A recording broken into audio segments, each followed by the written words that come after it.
Айша Бибі ФМ мектеп радиосының тыңдармандарына қайырлы таң. Қазір сіздермен бірге мен Шураева Маржан және дәл қазір Жарқын болашақ облыстық олимпиадасының әділ қазы алқасының мүшесі Әбдіқадырова Тұрсынай Рыстайқызы. Ең бірінші Тұрсынай апай өзіңізді таныстырып өтсеңіз. Енді Тұрсынай апай деп жатырсың ғой, енді есімім Тұрсынай, әкемнің аты Рыстай, тегім Әбдіқадырова, Әбдіқадыр.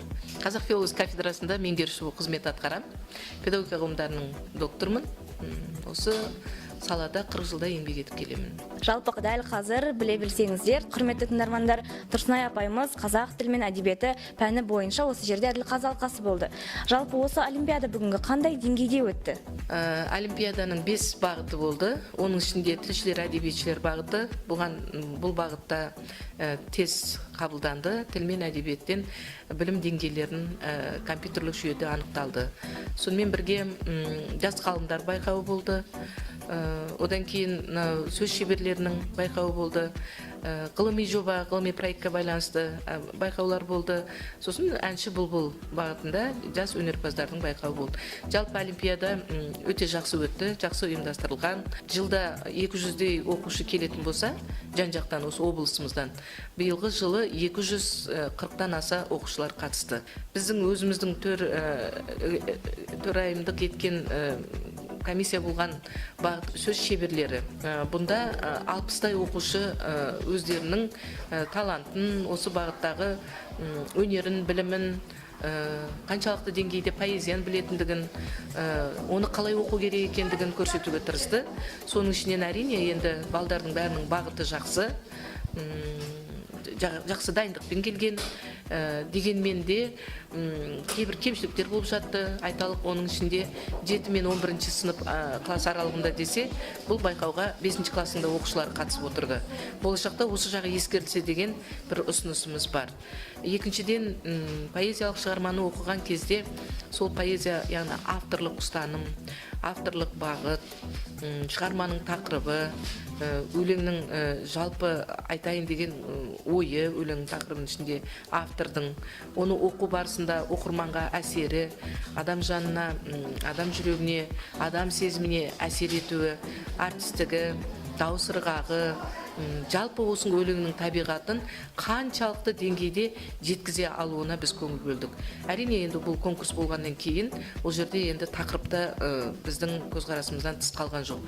Тақырып отан, тәуелсіздік, мәңгілік ел, қазақ тілі, әдебиетіміз, елге, жерге, жалпы ұлтымызға деген махаббат. Сонымен бірге қазақта мал дауы, жесір дауы, жер дауы деген мәселе ол еш уақытта бұрынғы кезде де, қазіргі таңда да тақырыптан қалған емес.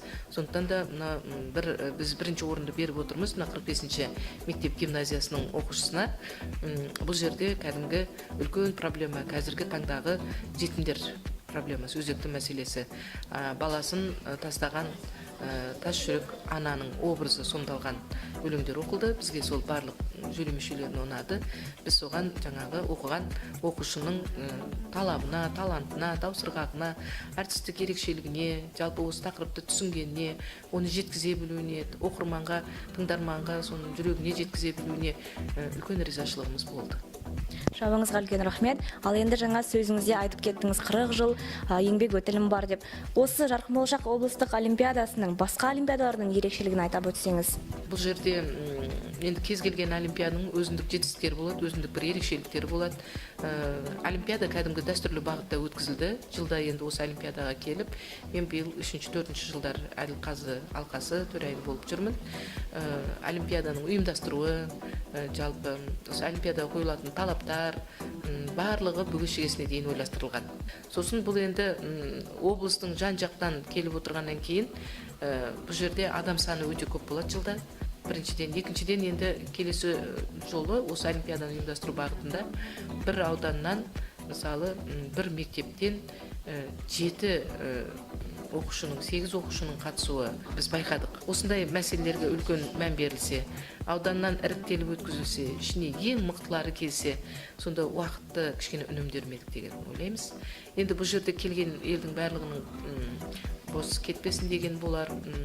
Енді додаға қатысамыз деп келген оқушылардың меселін қайтармаймыз дегендіктен болар. Келген мен қатысам деген осы олимпиадаға үміткерлердің барлығы қатысып жатады. Бұл осы олимпиаданың ерекшелігі деп айтар едім. Біздің ұстаздар қауымына айтар сөзіңіз болса, немесе өзіңіздің 40 жыл еңбек өтіліңізде болған қызықты оқиғалар немесе методикаларыңызбен бөліссеңіз бізбен. Енді 40 жыл мұғалім бол, 60 жыл мұғалім бол, енді Алла бұйыртса ол көре жатармыз. Қалған өмірімізде де осы ұстаздық өмірмен, ұстаздық қызметпен өтеміз.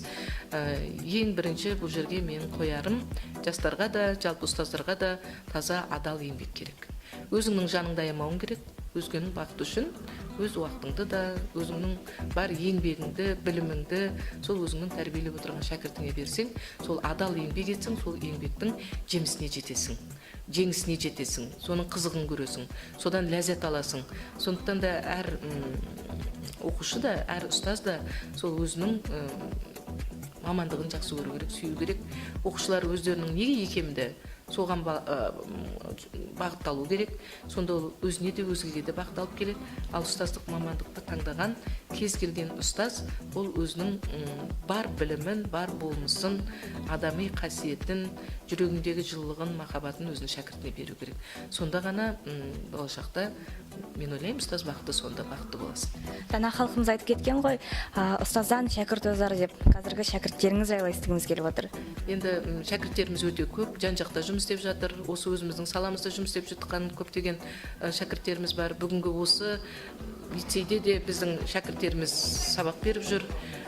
Енді соның ішіндегі ұстаздарым Бұлғақов Жандарбек ақын, менің шәкіртім, магистрантым. Қалқаман Сәрін деген ағаларыңыз ақын, ол да менің шәкіртім. Әлібек Мержан деген шәкіртім бар. Мінекі осындай республикаға атағы танылып жүрген шәкірттеріме мен мақтанамын.